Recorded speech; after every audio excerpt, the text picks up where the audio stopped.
Hello and welcome to unfiltered classes. आज का हमारा टॉपिक होगा क्लास 10th का सर्कुलेशन कह लो या फिर ट्रांसपोर्टेशन कह लो, इसको हम कवर करेंगे। बेसिकली यहाँ पे दोनों हेडिंग एक साथ हमने दे रखी है, ट्रांसपोर्टेशन एज वेल एज एक्सक्रीजन। कोशिश करेंगे कि दोनों साथ में साइमल्टेनियस खत्म किया जाए, बट स्पेशली अभी हम ट्रांसपोर्टेशन को पढ़ेंगे। देखिए, दो वर्ड्स होते हैं, दो शब्द समझिएगा। एक होता है सर्कुलेशन, एक होता है ट्रांसपोर्टेशन। सर्कुलेशन का मतलब होता है फैला देना। मैं एक जगह पे रहूं और पानी को फेंक दूं, हर जगह फैला दूं एक ही जगह, लेकिन मैं कांस्टेंट रहूं, बॉडी कांस्टेंट रहे, इज कॉल्ड सर्कुलेशन। ठीक है। और ट्रांसपोर्टेशन का मतलब होता है कि मैं खुद पानी को लेके चल के जाऊं, किसी और जगह पहुंचाऊं, इज कॉल्ड ट्रांसपोर्टेशन। तो हमारा टॉपिक होगा ट्रांसपोर्टेशन। इट मीन्स कोई ऐसी चीज होगी जो किसी कंपोनेंट को एक जगह से दूसरी जगह ले जा रही होगी। तो एग्जांपल मैं बता दूं, यहाँ पे हम बात करेंगे ब्लड सिस्टम की, ब्लड की। दैट्स वाई यहीं पे आपको पता चलेगा कि क्यों हम ब्लड को बेस्ट कनेक्टिव टिश्यू कहते हैं। क्यों? क्योंकि ब्लड एक जगह से दूसरी जगह को कनेक्ट करने का काम करती है। समझ में आया? तो चलिए स्टार्ट करते हैं इस लेक्चर को बिना टाइम वेस्टेज के साथ। सिंपली है, पहला स्टार्ट होता है हमारा कि human being likes other multicellular organisms needs regular supply of food, oxygen. This function is performed by the circulatory system or the transport system. भाई जाहिर सी बात है, हर मल्टी सेलुलर ऑर्गेनिज्म की तरह इंसान के भी हर एक ऑर्गन को क्या चाहिए? फूड चाहिए, ऑक्सीजन की सप्लाई चाहिए। ठीक है, ताकि वो फंक्शन परफॉर्म कर सके। उसके लिए इंसान की बॉडी में सर्कुलेटरी सिस्टम मौजूद होता है, जो कि ट्रांसपोर्टेशन करवाता है और जो कि ट्रांसपोर्टेशन सिस्टम के थ्रू होके जाता है। ठीक है। तो कहने का मतलब यहाँ ट्रांसपोर्टेटरी सिस्टम जो है हमारा, वो क्या है? वो है हार्ट। हाँ, ठीक है। तो यहाँ पे आपको जानना दो बातें बहुत जरूरी हैं कि अब हार्ट तो एक तरह का क्या है? पंपिंग ऑर्गन हो गया, जो कि हर जगह ब्लड को सर्कुलेट करवाएगा। अब हार्ट, मैंने क्या बोला? ट्रांसपोर्ट करवाएगा। तो मतलब कोई होगा जो लेके जाएगा ना। लेके जाने के लिए यहाँ पे हमारे पास 3 तरीके की ट्यूबुलर सिस्टम होती है। ठीक है। पहली होती है हमारे पास आर्टरी, दूसरी होती है हमारे पास vein, and third one is capillaries. ठीक है। फंक्शन जान लीजिए। आर्टरीज का काम होगा ऑक्सीजनेटेड ब्लड कैरी करना। मतलब ये हार्ट से पूरे बॉडी सिस्टम तक ब्लड ले जाएगी। ठीक है, ऑक्सीजनेटेड ब्लड कैरी करेगी। और वेन्स का काम होता है डीऑक्सीजनेटेड ब्लड कैरी करना, यानी CO2 रहित, मतलब CO2 साथ में हो। और कैपिलरी का काम होता है इन दोनों को आपस में मिलाने का काम। ये कम ही जगह पे होता है, बात हम करेंगे जब आएगा। बट इतना आप जानिए, हमारा मेन फोकस होगा इस टॉपिक में आर्टरीज एंड वेन्स पे। एक और बात, अगर हम कभी भी इस चैप्टर में आगे बढ़ने के साथ साथ, अगर हम आर्टरीज हो गई या फिर वेन्स हो गई, हम अगर कभी भी आर्टरी के आगे कोई भी एक टर्म लगा देंगे तो उसका फंक्शन जो होगा वो उल्टा हो जाएगा। फॉर एन एग्जाम्पल, हमारे पास आर्टरी है। आर्टरी का काम क्या है? साफ खून कैरी करना, मतलब ऑक्सीजनेटेड ब्लड को कैरी करना है। तो यहाँ पे अगर मैं लगा दूं term pulmonary, generally pulmonary is a term related with lungs, है ना। तो मतलब ऐसी आर्टरी जो लंग्स के पास ले जा रही हो, हार्ट से लंग्स ले जा रही हो ब्लड, उसे हम बोलेंगे पल्मोनरी आर्टरी। अब मैंने बोला आर्टरी का पहले काम क्या था? ऑक्सीजनेटेड ब्लड कैरी करना, लेकिन जैसे ही इसके आगे नाम लग गया पल्मोनरी, अब मतलब इसका काम उल्टा। इट मीन्स पल्मोनरी आर्टरी का काम हो गया कार्बन डाइऑक्साइड वाला, यानी कि डीऑक्सीजनेटेड ब्लड कैरी करने का। तो आप ये याद रखना, पल्मोनरी आर्टरी क्या करेगी? डीऑक्सीजनेटेड ब्लड कैरी करेगी। बिल्कुल इसी तरह जैसे हमें पता था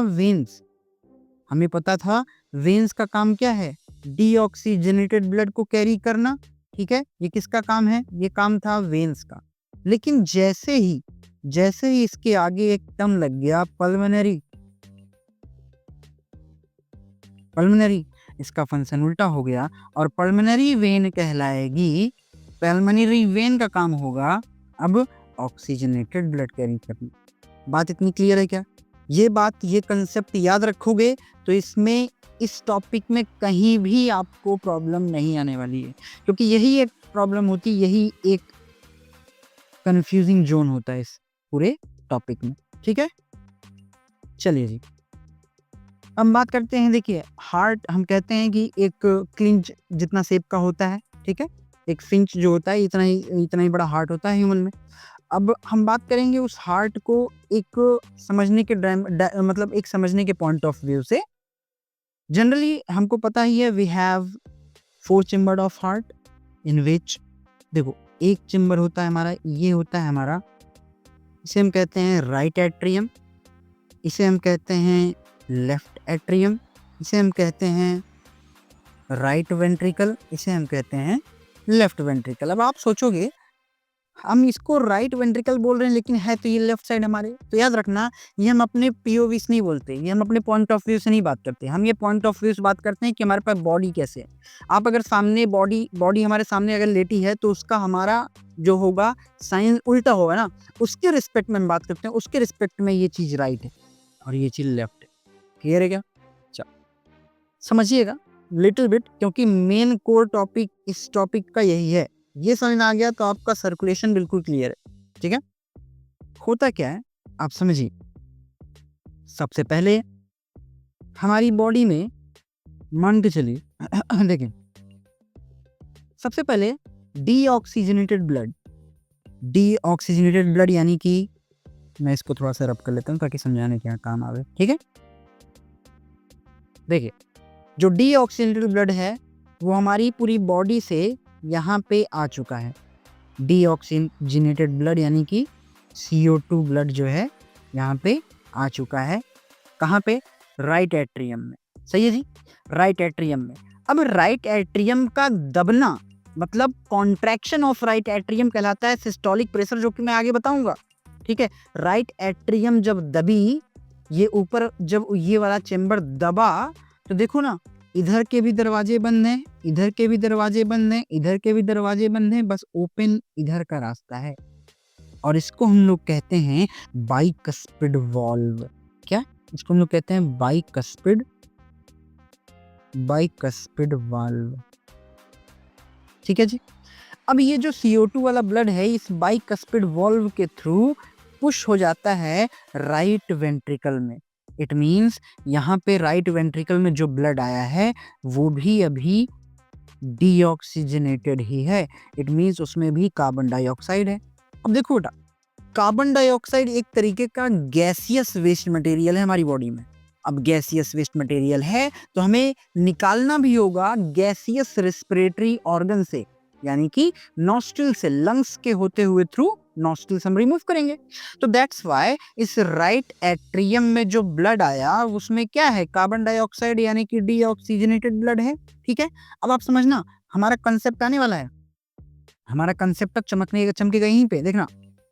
अब राइट एट्रियम जब पुश होती है, this pressure is known as diastolic pressure, और इस प्रेशर की, अच्छा अब आप सोचोगे कि सर जब ये राइट वेंट्रिकल पुश होती होगी तो ये तो ब्लड तो बैक फ्लो भी कर सकता है। नहीं, दरअसल ये दरवाजा बाइकस्पिड ऐसा होता है, यूनिडायरेक्शनल, एक ही डायरेक्शन में, ऊपर से नीचे तो आएगा लेकिन नीचे से जब धक्का लगेगा ना तो ये देखो ऐसे बंद हो जाएगा। ठीक है, तो जाने का रास्ता सिर्फ इधर ही है। तो देखो ना, डीऑक्सीजनेटेड ब्लड है। डीऑक्सीजनेटेड ब्लड कैरी कौन करता है? मैंने बताया था वेन। लेकिन होल्ड अ सेकेंड, रुको, डीऑक्सीजनेटेड ब्लड को अपने साथ ले जाना है और किसके पास ले जाना है? लंग्स के पास ले जाना है। यानी इसका मतलब लंग्स के लिए हम एक टर्म लगाएंगे पल्मोनरी, क्योंकि लंग्स के पास जा रहे हैं ना, इसलिए हम टर्म लगाएंगे पल्मोनरी। और हमको 2 क्राइटेरिया मिला, एक तो आपको पल्मोनरी भी लगाना है और ऐसा होना चाहिए जो डीऑक्सीजनेटेड ब्लड भी कैरी करे। तो याद करो ना, पल्मोनरी आर्टरी क्या करती है? ऑक्सीजनेटेड ब्लड कैरी करती है। वेन क्या करती है? डीऑक्सीजनेटेड ब्लड कैरी करती है। तो यहाँ पे अगर आप सोचोगे कि मैं अगर वेन बोल दूं क्योंकि डीऑक्सीजनेटेड ब्लड है तो पल्मोनरी शब्द नहीं लग पाएगा क्योंकि फंक्शन उल्टा हो जाएगा।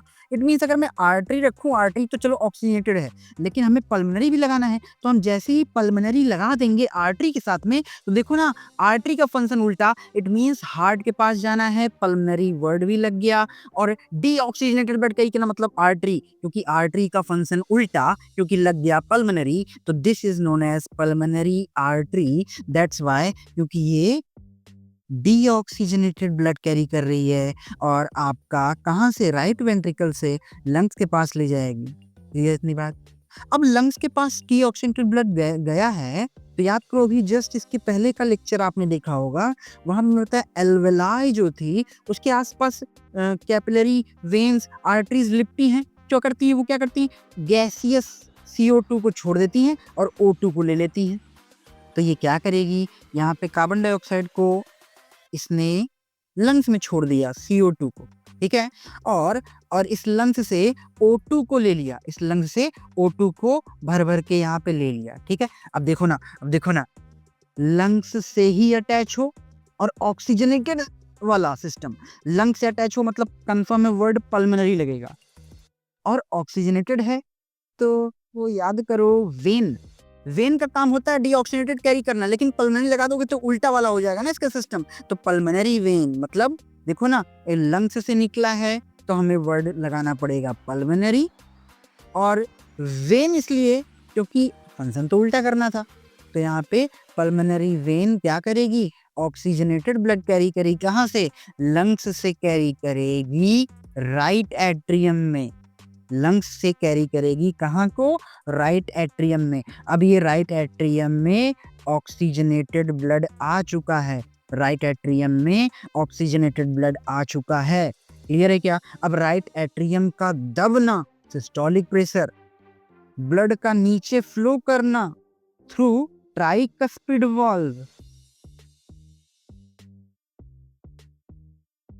ठीक है। अब लेफ्ट एट्रियम से पुश हुआ तो ब्लड आया नीचे लेफ्ट वेंट्रिकल में, यानी कि लेफ्ट वेंट्रिकल में क्या आ चुका है, ऑक्सीजनेटेड ब्लड। अब समझना, अब आपका मेन काम आएगा। अब लेफ्ट वेंट्रिकल जब पुश होगा, डायस्टोलिक प्रेशर होगा, जब लेफ्ट वेंट्रिकल दबेगा तो ये लेफ्ट वेंट्रिकल में ऑक्सीजनेटेड ब्लड है, तो ये ऑक्सीजनेटेड ब्लड पूरी बॉडी को ले जाने का काम कौन करेगा, याद करो आर्टरी। आर्टरी क्या काम करती है, आर्टरी क्या काम करती है, ऑक्सीजनेटेड ब्लड कैरी करती है। तो ऑक्सीजनेटेड ब्लड कहाँ से, हार्ट से पूरी बॉडी को ले जाने का काम मेन आर्टरी, यानी कि सिंपली आर्टरी बोलो, चाहे मेन आर्टरी बोलो, चाहे अयोर्टा बोलो, चाहे ऑक्सीजनेटेड ब्लड बोलो, सारी बातें सेम पूरी बॉडी ऑर्गन में ये पहुंच जाएगा। बात क्लियर है क्या। अब ये बॉडी ऑर्गन्स को जैसे ही ब्लड दिया तो याद करो बॉडी ऑर्गन्स के पास कुछ ना कुछ तो वेस्ट मटेरियल भी पड़ा ही होगा, यानी कि वेस्ट मटेरियल मतलब कि CO2 पड़ा होगा, मतलब ऑक्सीजनेटेड वाली बाल्टी दे दो और जो वेस्ट पड़ा है CO2 वाली कैरी कर लो। तो देखो ना इस ये जो मेन आर्टरी गई, मेन आर्टरी बॉडी ऑर्गन्स को दे दी ऑक्सीजनेटेड ब्लड भर भर के, और इस बॉडी ऑर्गन ने अपना वेस्ट इसमें डाल दिया CO2, अपना वेस्ट इसमें डाल दिया CO2, और देखो ना deoxygenated blood from body organs to the heart carry करेगा, उसका नाम होगा वेन्स, यानी कि वेना केवा यानी मेन वेन। देखो ना अब बॉडी ऑर्गन्स से गंदा खून, बॉडी ऑर्गन्स से गंदा खून कैरी करना, बॉडी ऑर्गन्स से देखो ना CO2 ब्लड डाल दिया इसमें, CO2 ब्लड डाल दिया इसमें, बॉडी ऑर्गन से गंदा खून कैरी करना कहाँ पे, हार्ट में, किस जगह पे, राइट वेंट्रिकल में, किस जगह पे, सॉरी राइट एट्रियम में, किस जगह पे, राइट एट्रियम में। देखो ना गंदा खून ले जाना कौन, मेन वेन जिसका नाम है वेना केवा। कैसा ब्लड, डीऑक्सीजनेटेड ब्लड, कहाँ से, बॉडी से, कहाँ ले जाना, राइट एट्रियम में ले जाना। इज कॉल्ड क्या, इज कॉल्ड वेनेशन, सॉरी, या फिर आप कह सकते हो is known as deoxygenated blood carry करना, इसको हम लोग बोलते हैं मेन वेन या वेना केवा। ध्यान से देखो, एक बार ब्लड यहाँ पे हार्ट में आया, एक बार यहाँ पे हार्ट में आया, एक बार यहाँ से निकला हार्ट से, एक बार यहाँ से निकला हार्ट से, 2 बार ब्लड 2 बार हार्ट में आ जाए और 2 बार निकल जाए, इसी को कहते हैं double circulation given by William Harvey. Clear है क्या?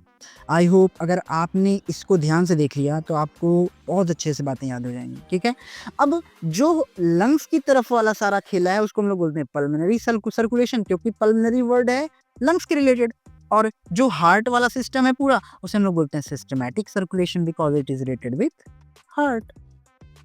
क्लियर है यहाँ तक? यहाँ तक क्लियर सबको? ठीक है जी, अब वही चीज़ें आप समझा रखी है। Circulatory system in human beings consist of, वही बातें हैं, pumping organ known as heart, blood vessels, arteries and veins होंगी, और सर्कुलेटरी मीडियम होगा ब्लड और लिम्फ होगा। ठीक है जी, डीऑक्सीजनेटेड ब्लड जो होगा बॉडी से राइट एट्रियम में जाएगा थ्रू वेना केवा, रिलैक्स्ड होगी, राइट एट्रियम कॉन्ट्रैक्ट होगा तो राइट वेंट्रिकल रिलैक्स हो जाएगा, और राइट वेंट्रिकल कॉन्ट्रैक्ट होगा तो लंग्स के पास जाएगा।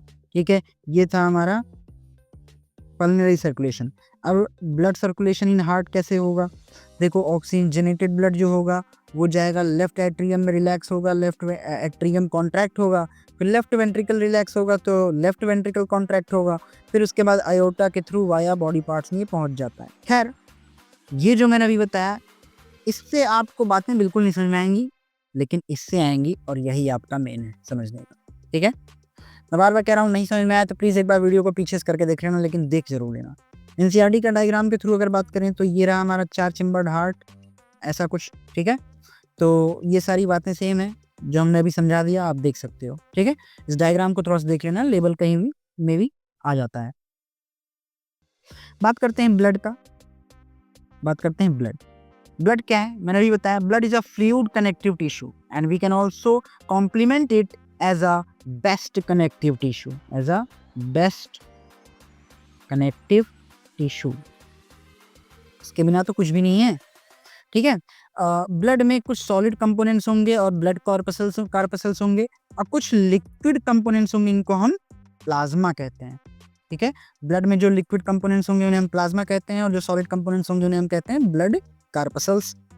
अब ब्लड कार्पसल्स की मैं बात करूं तो ब्लड कार्पसल्स आप सभी जानते हो,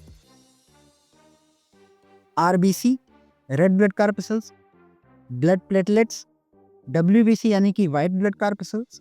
आरबीसी का काम क्या है? आरबीसी का काम है आपकी बॉडी में ऑक्सीजन की सप्लाई करवाना, यानी कि गैसियस एक्सचेंज करवाना, आपकी बॉडी ऑर्गन्स को O2 देना और उनसे CO2 लेके थ्रू निकलवा देना यहाँ लंग से, सही मतलब प्यूरिफाई करवा देना। सेकंड फंक्शन है contains haemoglobin, globin that impacts red colour in the blood, haemoglobin carry करना। ब्लड प्लेटलेट्स का काम क्या है? हेल्प टू ब्लड क्लॉटिंग का काम करती है प्लेटलेट्स। ठीक है, ब्लड क्लॉटिंग का काम कौन करती है? Blood platelets. ठीक है जी,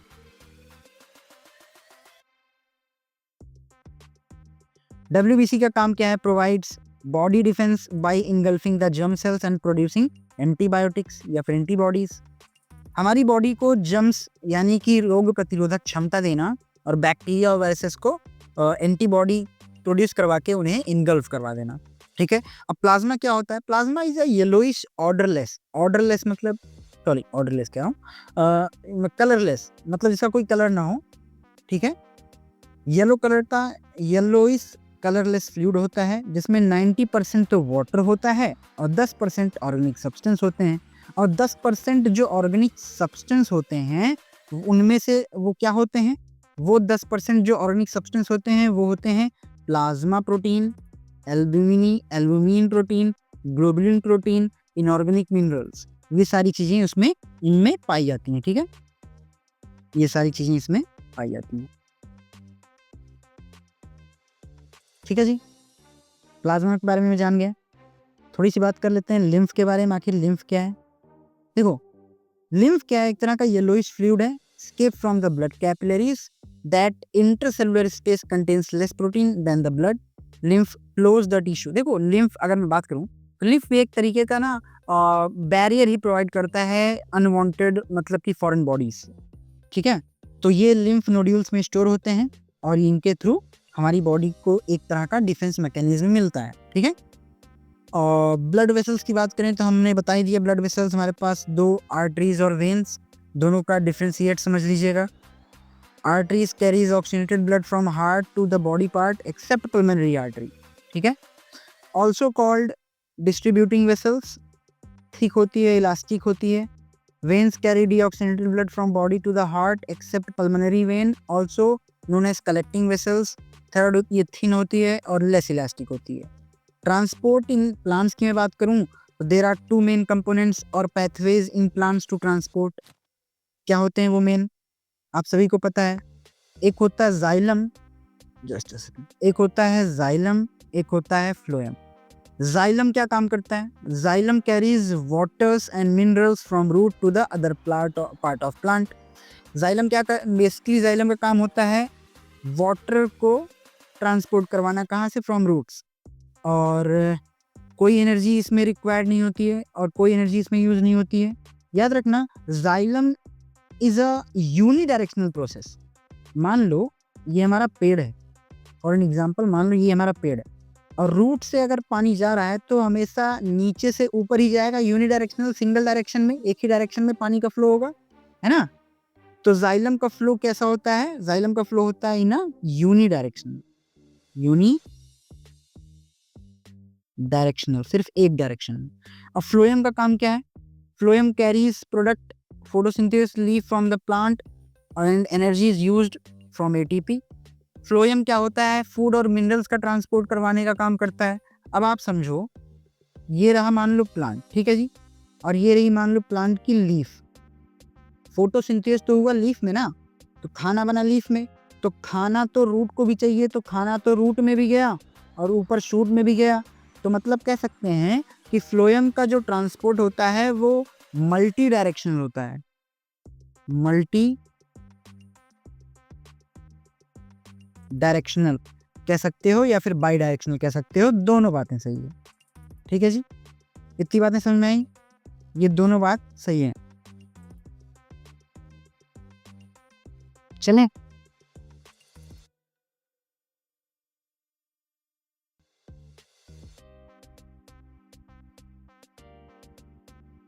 चलो जी आगे चलें।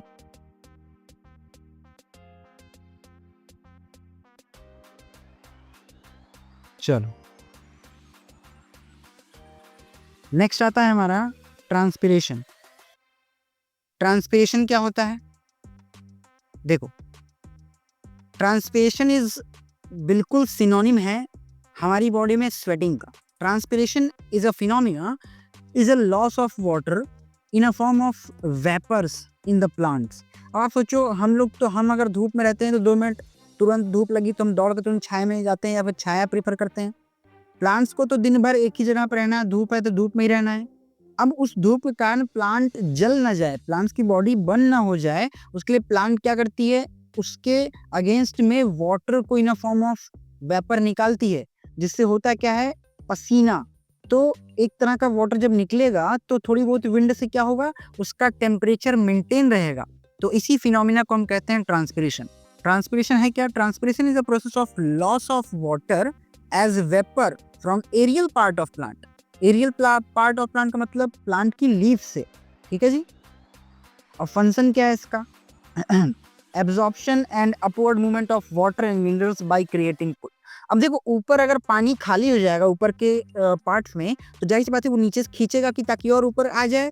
तो इससे क्या होगा, ट्रांसपिरेशन पुल भी होगा, मिनरल भी ऊपर चले जाएंगे, वाटर का एक तरह का एडिशन चेन भी बनी रहती है और जिससे ट्रांसपिरेशन पुल हो सकता है, ठीक है। सेकेंड फंक्शन है कि help in temperature regulation in plants. Plants में टेम्परेचर रेगुलेशन का भी काम करता है ये, ठीक है। साथ साथ transport of food and food from leaf, leaf को हम बोलते हैं food factory, to the different part of plants called translocation. इसको ट्रांसलोकेशन भी कहते हैं। का क्या चीज, ट्रांसपोर्ट ऑफ फूड, फूड का, फूड फैक्ट्री मतलब लीफ, लीफ में ही फोटोसिंथेसिस हो रहा है ना, तो फूड का लीफ से और जगह ट्रांसफर हो जाना इज नोन एज ट्रांसलोकेशन। याद रखना ट्रांसलोकेशन को। ठीक है जी। नेक्स्ट टॉपिक है हमारा एक्सक्रीजन।